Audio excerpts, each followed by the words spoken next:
Well, how about an update? Another cloudy day from Northwest Arizona. So,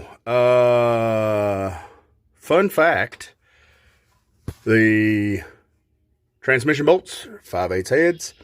The most popular way to do this upon researching and talking to good buddies is you take, like 3.5 to 4 feet of extension, and you lay back there by the tail shaft, and you run the extensions and impact, and on the end of it is a swivel socket. So conveniently enough, I looked at my swivel sockets, and I have everything but a 5/8. It literally jumps from 9/16 to 11/16, and that's okay. So I did it the hard way. Exhaust pipes. Oh, sorry guys. Sorry. Exhaust pipes get in the way. You got to work your hand up into little bitty crevices and stuff like that. That sucks. If I was building a motor, of course, these would be gone. I'd have these out of the way. We'd be going back with headers, yada, yada, blah, blah, blah. But I have managed to get all of the bolts out except those two right there. And so, just during the day while you're just daydreaming, while you're daydreaming, you're like, I'll just look around there on Facebook Marketplace, see what I see. They make an over-the-top creeper. It like comes up, and then you can lay down right here and like reach in there. I don't really have one of those. Skinnier, nimble fellas can climb up on the bumper, shimmy up in here and put a foot on this frame and a foot on that frame and, do it. So I think what I'm going to attempt to do is, because this right here is kind of painful, I'm going to install the Goober Guard 5000,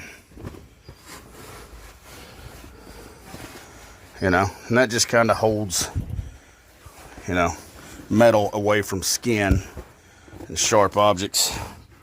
Oh yeah, look at that. Look at that. That's the Goober Guard 5000. And so I'm going to climb up here and, I guess one hand will be on the motor and the other hand will be back there loosening the last two bolts. And once we get those two out, motor mounts. Easy. Well, you can't see this one because this is in the way. We'll get the motor mounts, and then this baby is ready to be extracted. This line is actually still full of R12, so I don't want to crack it or move it. I'm going to take it, lay it up on the fender well over here somewhere, tie it out of the way. I think that is it. So I'm going to try to get these last two bolts out, and then we'll come back when we are taking out the motor mounts. Okay, good deal. Well, would you look at that? You got them two back bolts out. The one with the little wire loom on it's on the left. It holds that vacuum line there.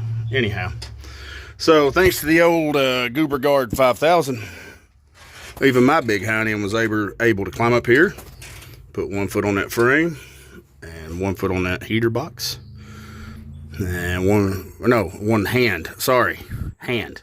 Because see, I still got the hood on it. If the hood was off, man could probably just climb down in here and make it a lot easier, but it wasn't bad. So all transmission bolts are out. Now, let's jack it back up, because this thing, it's,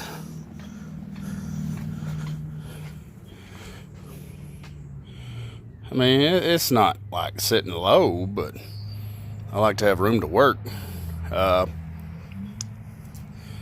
So we'll jack it up and get those motor mounts. And then we'll call it a day, because next we'll be taking the hood off and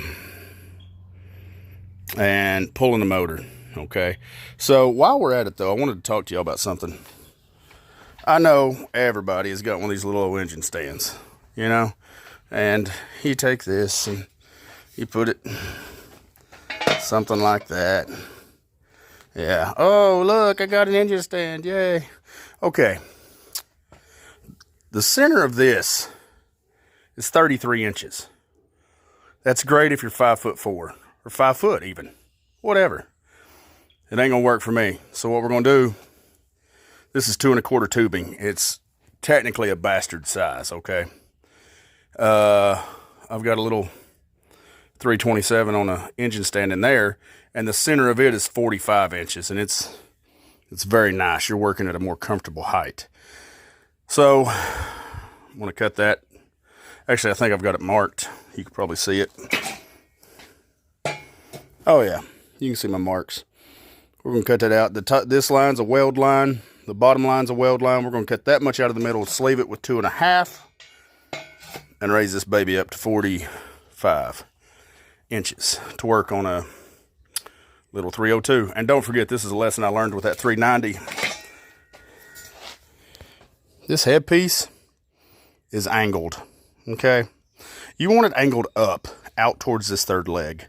That way it holds the motor up and back. All right.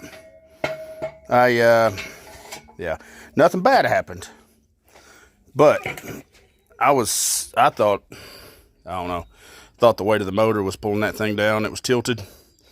And I'd always keep a 2x4 underneath the motor. It was weird. Make sure you turn that head the right way. And once the motor swaps and running, I'm honestly, because long beds, I mean, let me zoom out. Long beds, I don't know. Never owned one. You know, and it's funny. I'm looking at this screen and the truck's blue. I'm looking at the truck and it's green. Okay, damn it. This truck is green. Anyhow, I think what we'll do, so you can take a 91 to 94 Explorer set of springs and replace here, and it'll drop you 1.5 inches. I've been seeing some of that on YouTube. And you can do an axle flip back here and gain 3.5 to 4 inches of drop. Those don't add up to me. So what I may do is shackle the back, spring swap the front so that it's lower, but not that Carolina sag or stupid crap that I always see. Okay? If you want a vehicle to ride well and comfortable and look decent, a 1/2 inch to 1 inch of rake. Rake is this in the back end, okay? Now you can jack them up. Wow, yeah, cool. All right. Put some big Mickey Thompsons on it. And I'm not going to do that. I want it pretty much level. Maybe a 1/2 inch to 1 inch of rake towards the back. So anyhow, all right, let's get these motor mounts. Well, 'tis motor mount day. Let's get that little jewel right there pulled out. Sprayed down first. Then we'll go to the other side. And she's ready for a picking.